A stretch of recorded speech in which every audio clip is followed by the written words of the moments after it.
Good evening and welcome to Tinkering with Edkelar. Well, I'm running low on side projects and you have been asking for an update. So here it is. The current progress on the VT-110 project. I do have to add a note here. Since the final conclusion is still pending the replacement of a broken video amplifier hybrid, there will be quite a few loose ends in this one that are mostly, if not all, resolved by now. The turns out that part will be in a later video. By now, I know very well what each lever and button does. I even found the user manual for the tape deck and TV. So yeah, no more guessing. Just to save you from typing in the comments about that. And now, let's dig into the recorder. First, a quick refresher. The recorder part came with a loaded tape. I rewound it manually and after a bit of trial and error, managed to get off the case.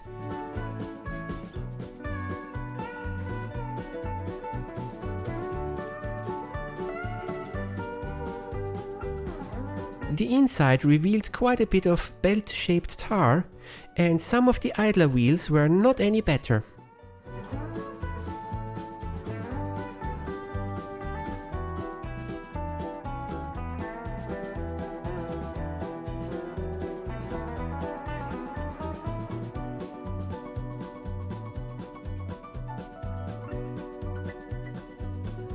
I took a note on the diameter, but all of these were just a sticky mess now.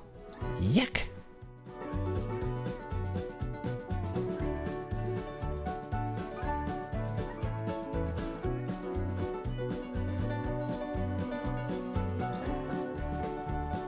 To get the length of the new belts, I usually run a piece of nylon string over their path and cut it where the loop meets again. The trick is to keep the two loose ends in line and it will give a perfect length for reference. Just be sure to order a smidge smaller so the new belt has some tension.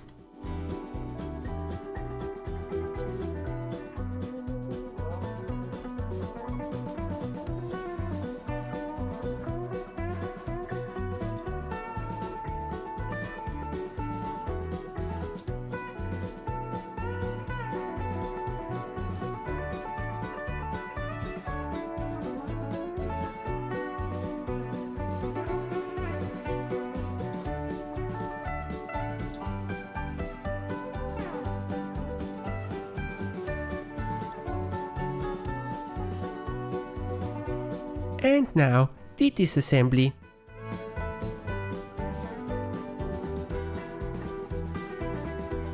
Starting with the strangely shaped wires that are somehow connected to the tape movement.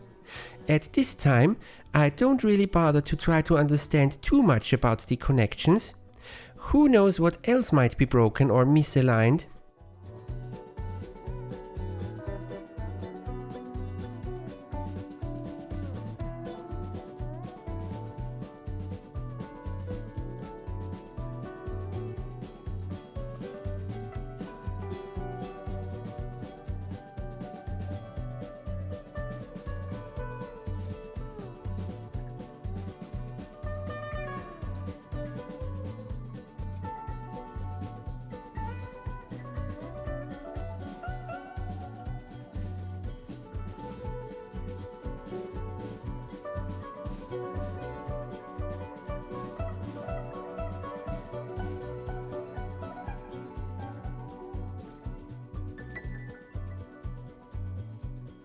Removing the PCBs next. They went to the recapping, of course. Most of the wiring is plugged in, but there are some soldered connections too. Again.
There is a fuse on the side, also soldered in. They sure assume a lot. Also, the wires leading to it are crisscrossing through the base plate. I'm trying to remove the video head drum, but it is getting snagged on the wire loom.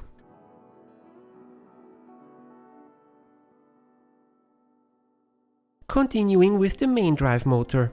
It is wrapped in a metal band, I assume for thermal reasons. The case is already metal, so magnetic or electrical shielding seems a bit odd, and I can't think of any other reason.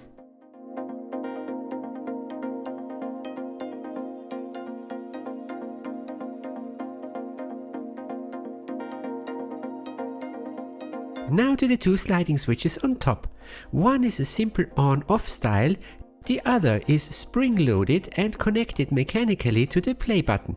It will only stay in the down position when you press play while holding it in the down position.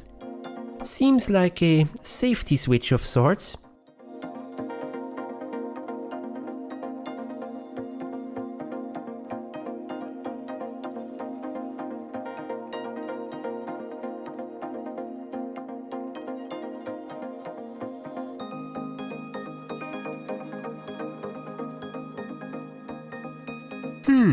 Both of the switches are soldered to the wire loom with no slack whatsoever. This is going to be fun.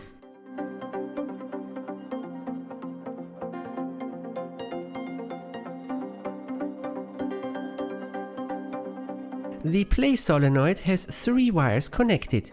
I'm guessing it's like some of the flipper solenoids, a pull and a hold winding to keep the current draw in check. That might be related to that little PCB it's connected to. We'll see.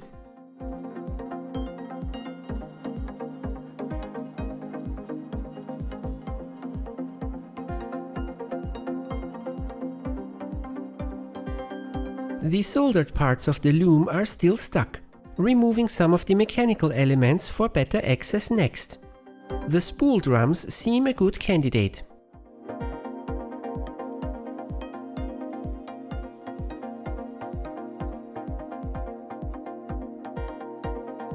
Whoops! Didn't expect that much of spring pressure. Dang. I found the spring on the desk, but no trace of the E-clip or the washer. Should be easy enough to replace though.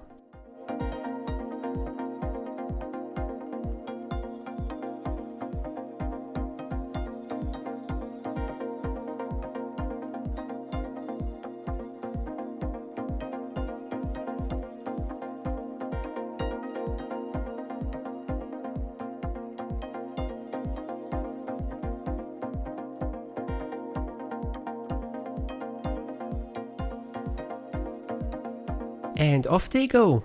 The top of the base plate looks almost empty now.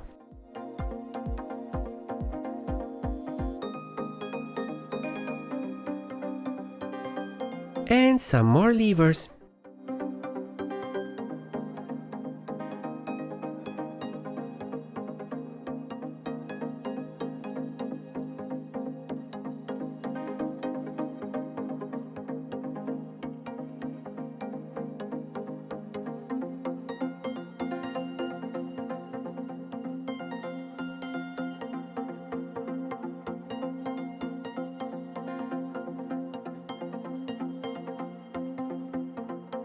I want to avoid desoldering the heads as much as possible, so instead I remove them from their plate.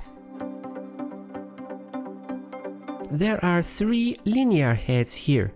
I would assume that one is the erase head, the one with the green wire, since it's located before the head drum in the tape path. The other 2 are a bit more mysterious. One has to be the audio head, but the last one? No idea yet. The 2 non-erase heads are spring-loaded with 3-point arrangements and thus freely adjustable in any angle towards the tape.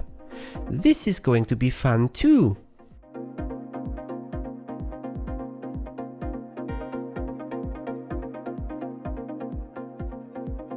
Almost! The only thing left on the head drum is that white wire to that coil on the top of the head. It appears to be a signal generator for the drum speed and/or location. Well, I have to desolder that one.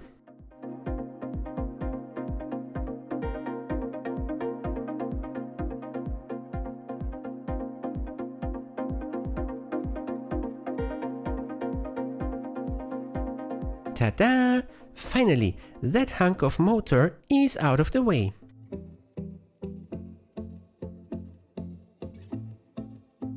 And with better access, now it is time to look at the piano keys and linkages, as well as that zigzagging wire loom.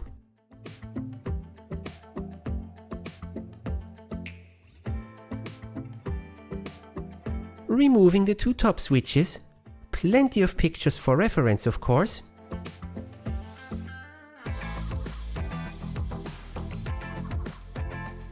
And now the solenoid is free to come out.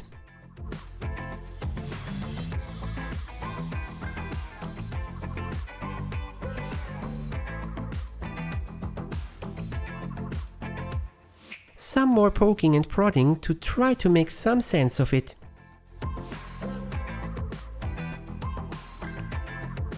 It seems that there are some wires going odd ways. I guess somebody might have been in here before. That brown wire moving down via the piano mechanism rather than the provided hole seems rather odd. Speaking of piano buttons, that sub-assembly is due next.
And after a few more bits and bobs, here's the main drive capstan and flywheel.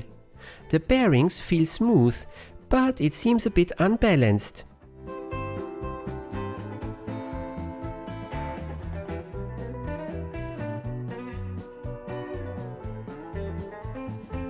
And the sub-capstan. Smaller flywheel, but this one is running true.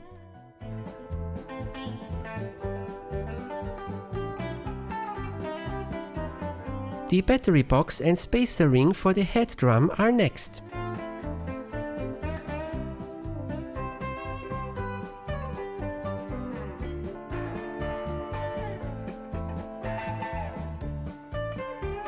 The system connector, the one that goes towards the TV or tuner element, is holding back the wire loom. Another thing to desolder.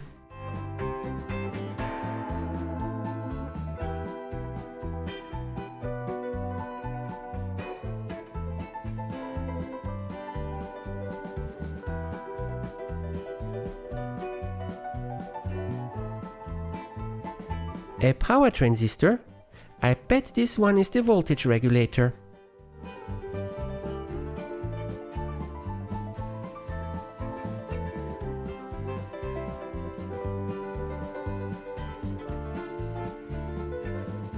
And there's another sliding switch. This one seems to be missing the actuator.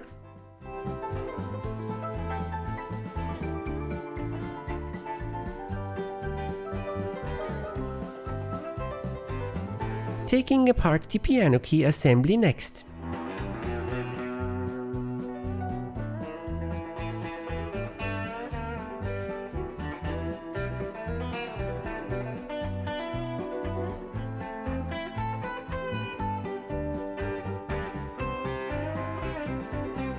Now, with the loom finally removed, here you can see the switch is indeed broken and has been glued before. The record button actuates it. Clearly, it is the play and record mode switch. The actuation plate is still coated in glue and is holding on to the missing actuator peg.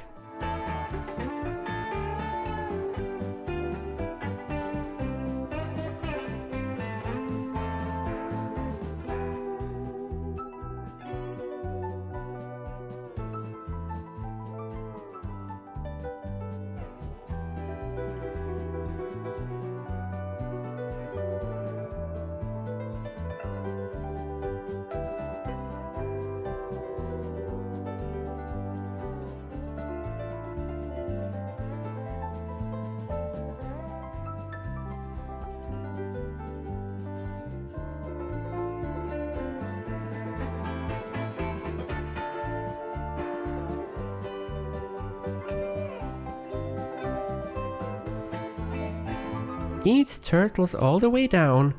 Another set of switches.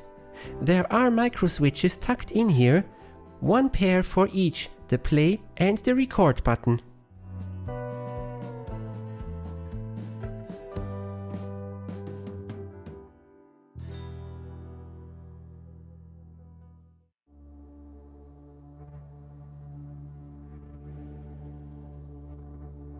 A few standoffs and pegs, and the base plate is liberated for a good clean. The few remaining pegs are pressed in. Better leave those.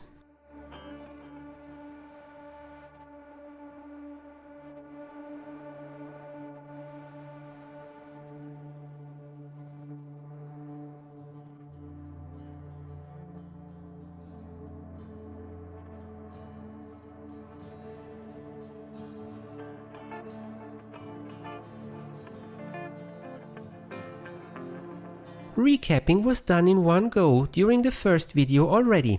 Here's the power supply and motor driver PCB for reference.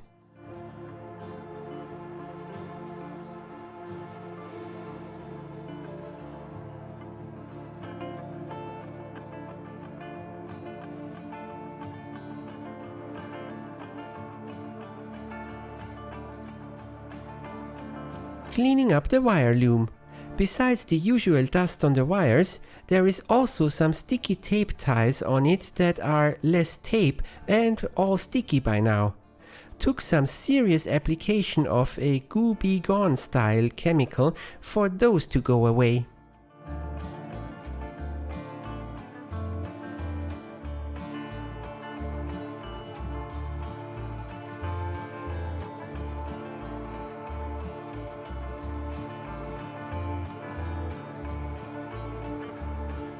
Cleaning up the sliding switches next. First one, the input selection switch. This redirects the video and audio input from either the camera connection or the system connection. If you have a connected TV tuner or adapter cable, I think it might also kill the power supply to the camera section and some of the sync lines, but that's a hunch based on the number of elements in here.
and cleaning the potentiometer on the side. Apparently, this is the tracking control.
The main part of the wire loom has the broken switch connected to it.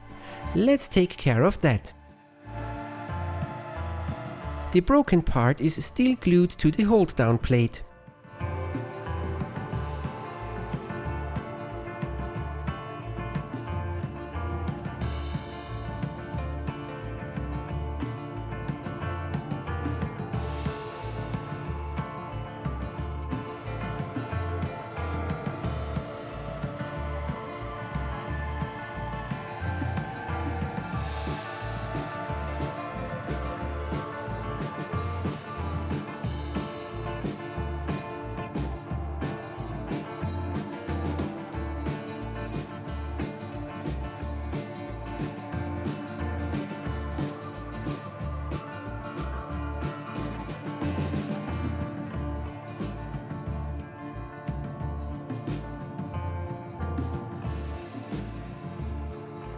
Now here we can finally have a clear view of the problem.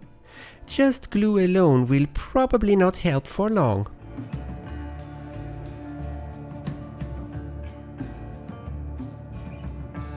But it is a start. Scraping off as much of the old glue as I can and then adding some epoxy to it.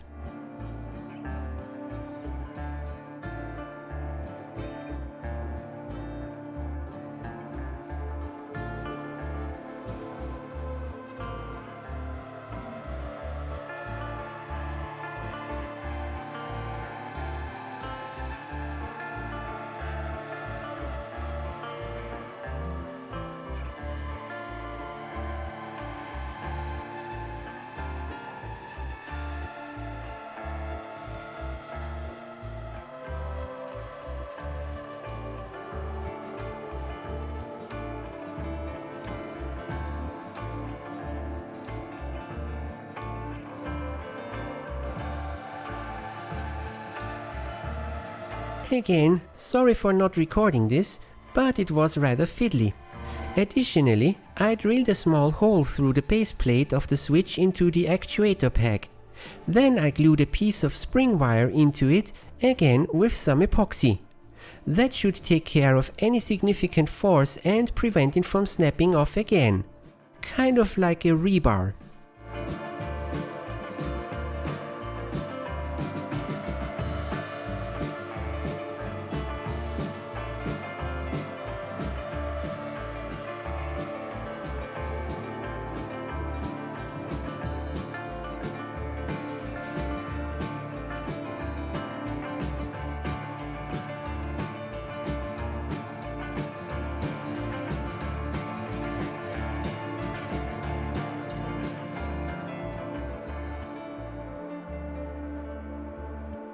And cleaning the remaining two switches.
The main drive motor deserves a good clean too, but its screws are glued shut as well.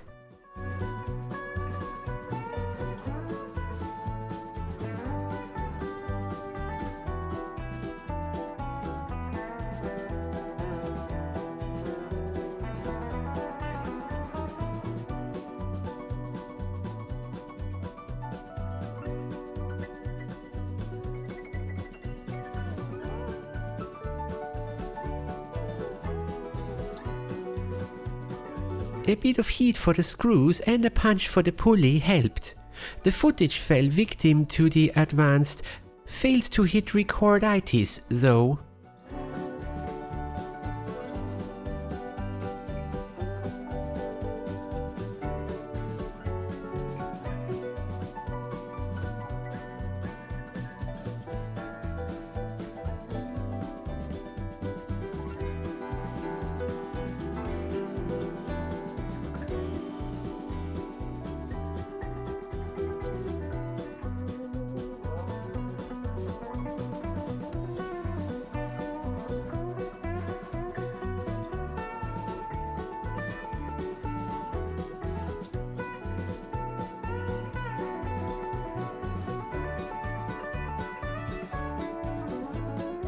And a dab of oil on the bearings, and together it is.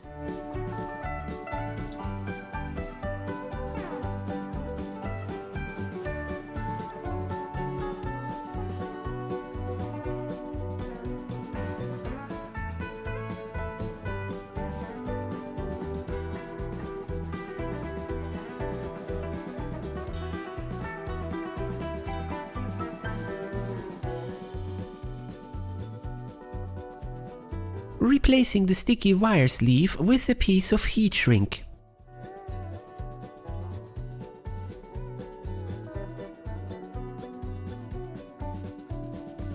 The main drive capstan assembly is next. Now, the top has a bushing, the lower end is a proper ball bearing.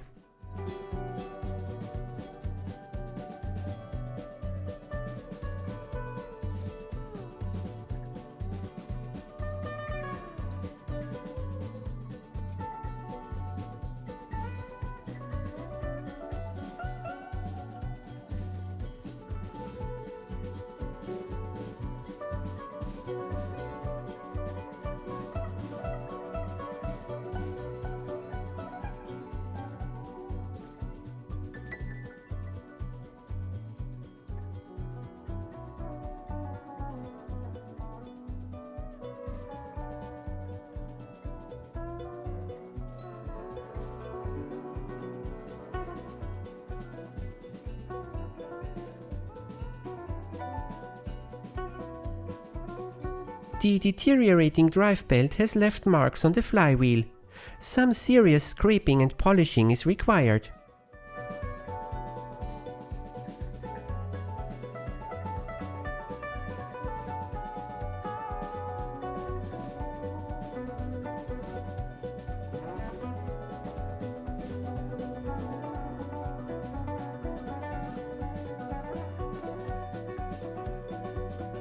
And putting it back together.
Nice, that has fixed the wobble too.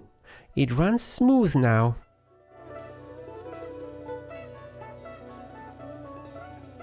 The sub-capstan assembly is a bit simpler, but the bearings seem to be pushed in, so they just get a drop of oil.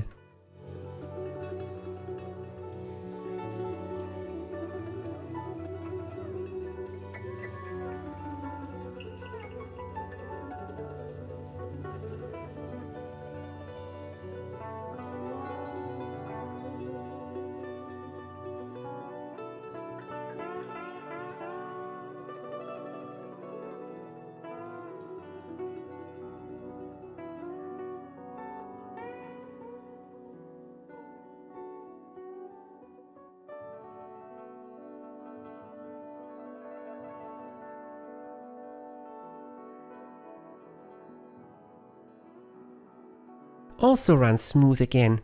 Nice.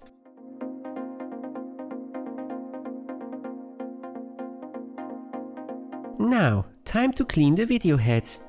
It works similar to the heads in a VHS player, but with a significant difference. Not the entire head drum is rotating, but just the heads. The upper and lower part of the drum are stationary and just support the tape. The upper half of the drum comes off with some screws on the side.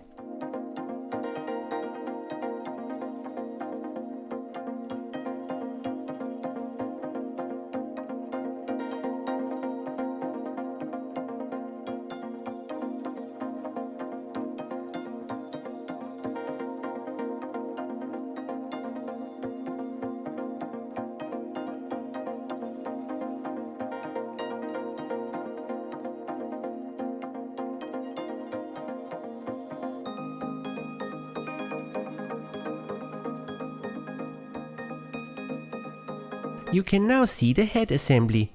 It seems to serve as its own flyweight, and there's plenty of adjustment options. I'd like to keep things aligned as much as possible, but you know me.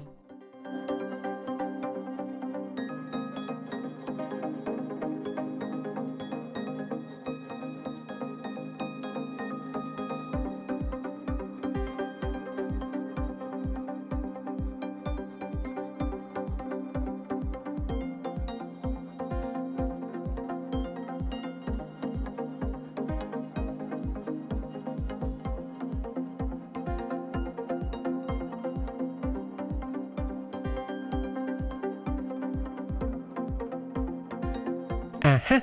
It seems that there are threaded holes to push the head plate away from the carrier. It is stuck on the shaft with a slight press fit. Note that the runout for this has to be extremely low.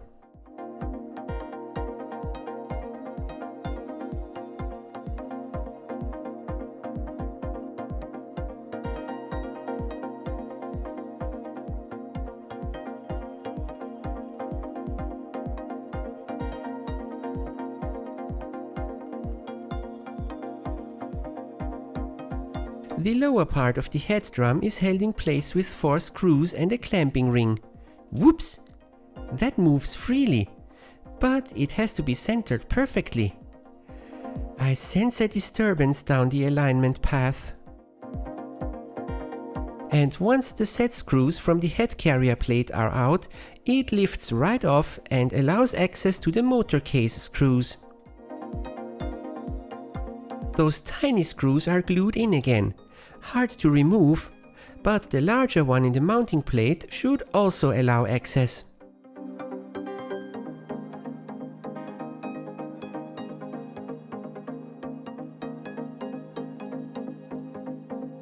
Wow, this is indeed just a brushed DC motor.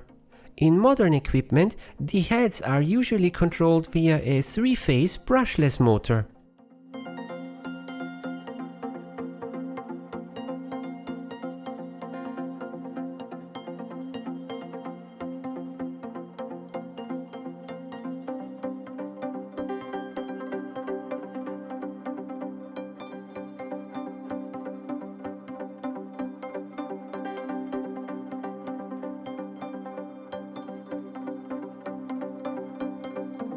So, here we go. all apart.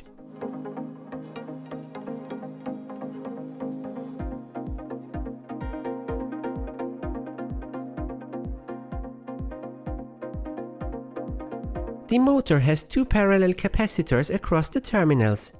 I assume the smaller one is for spark control when the brushes change over, and the larger one is to keep the supply voltage even. The electrolytic one does get replaced, of course.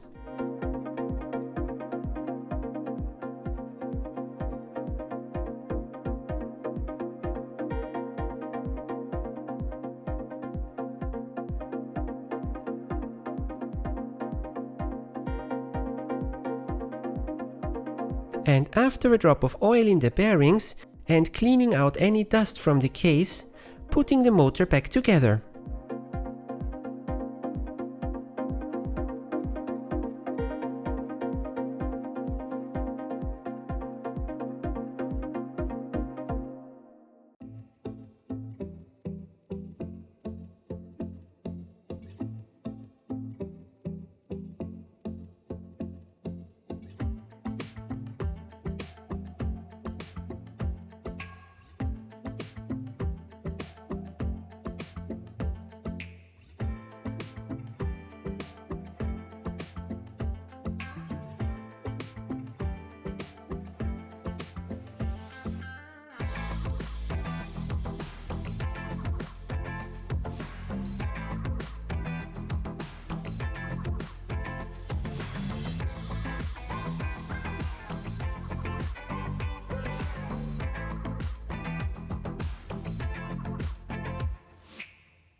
Adding the top cover plate.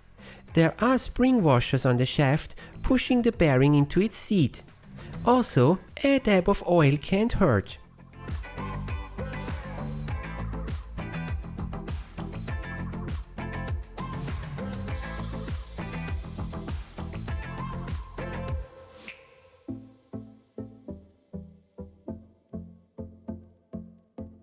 And a test run. It works.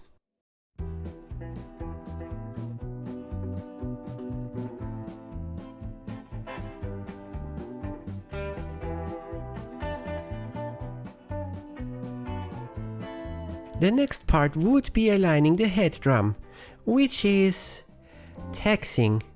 Also note, stagehands forgot to put in that metal plate. So here's what took so long for the head drum. The lower drum is allowed a run out from the shaft of at most 5 micrometers. That is 0.005 of a millimeter. Note that the only dial indicator I had at the time had a resolution of 4 times as much.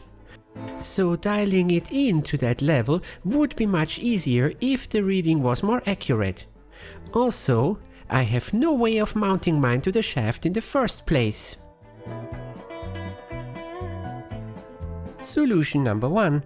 Get a small collet set that fits on the motor shaft and make an adapter shaft for the micrometer mount.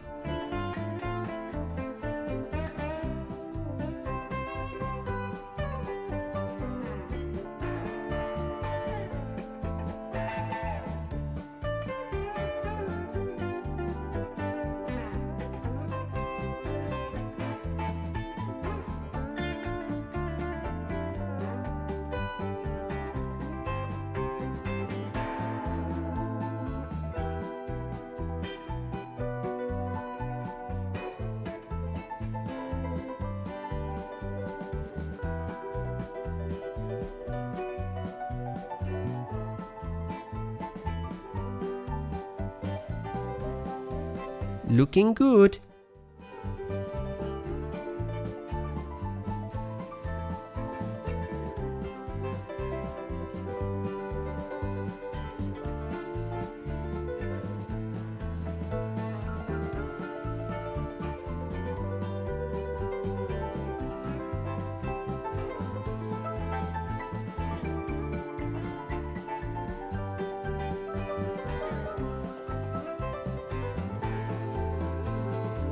Solution number 2.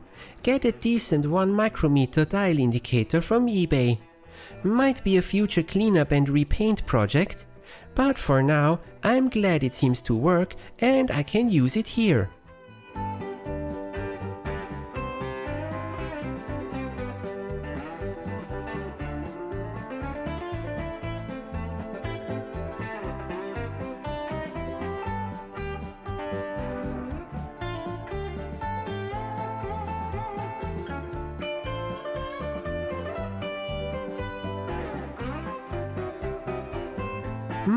Much checking, tweaking and cursing later, it's within spec.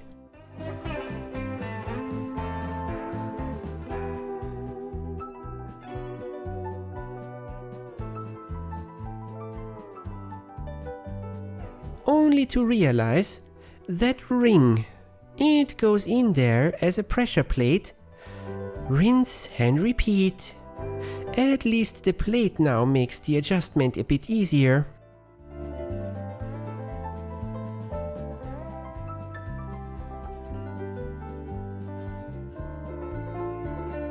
Aligning the actual heads is up next, and it's a bit improvised compared to the service manual. In order to align the heads exactly 0.45 mm above the lower head drum, one is supposed to use an optical instrument, which I don't have.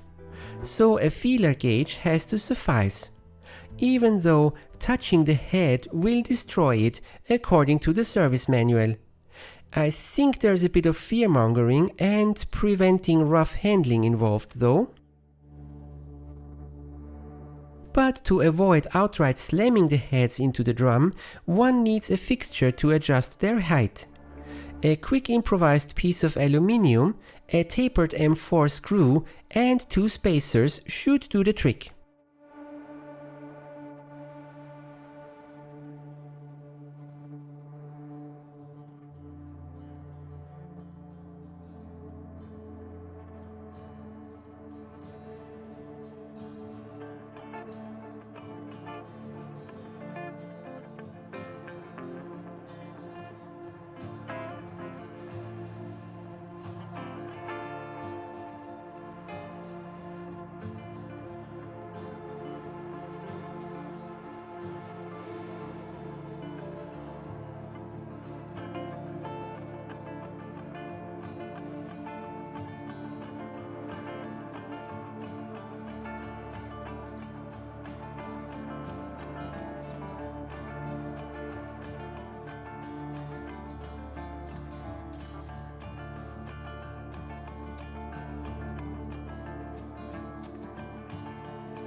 Adding the top head portion was a bit easier, but once it was on, I did get a bit of a shock.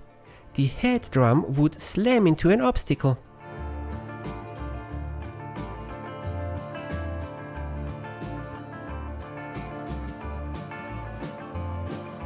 I thought it would be the head hitting the connecting piece between the upper and lower part, but it turns out that the mounting screws, while basically all the same size, have some nasty trickery. Some of them are slightly tapered or missing half of a thread on the lower end. So what was hitting was actually the head carrier against the mounting screws. Took some time and sweat to figure that one out.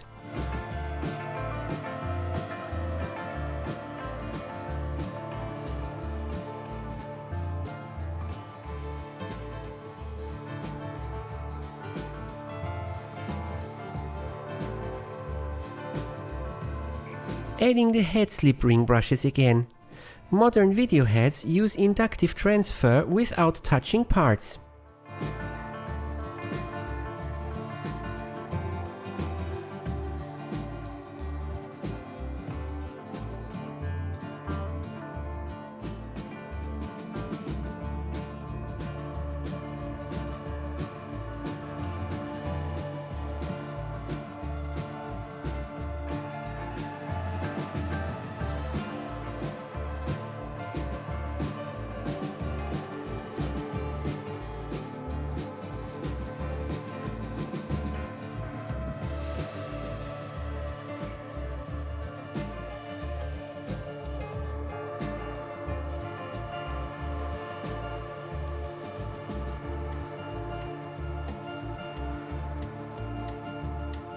And just for giggles, a quick test at speed.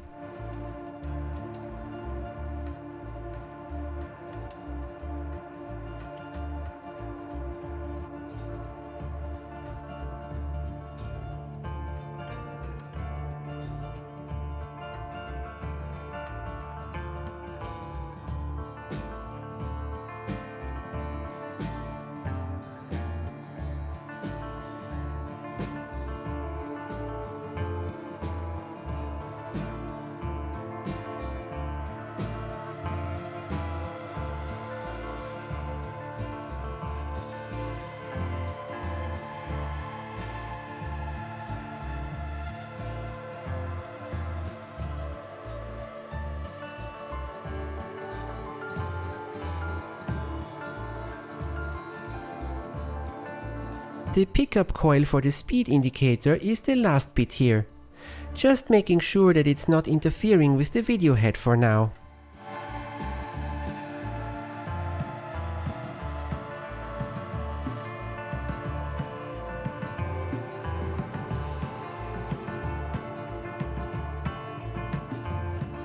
And this is a good time to wrap up part 3.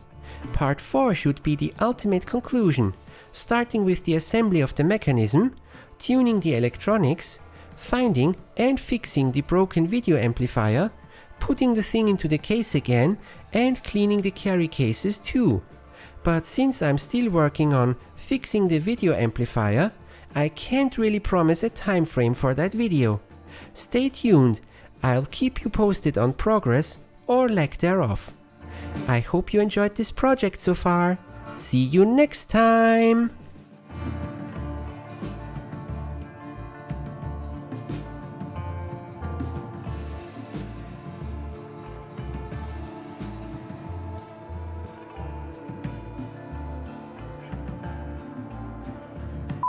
Since the final conclusion is still pending the replacement of a broken amplifier hybrid.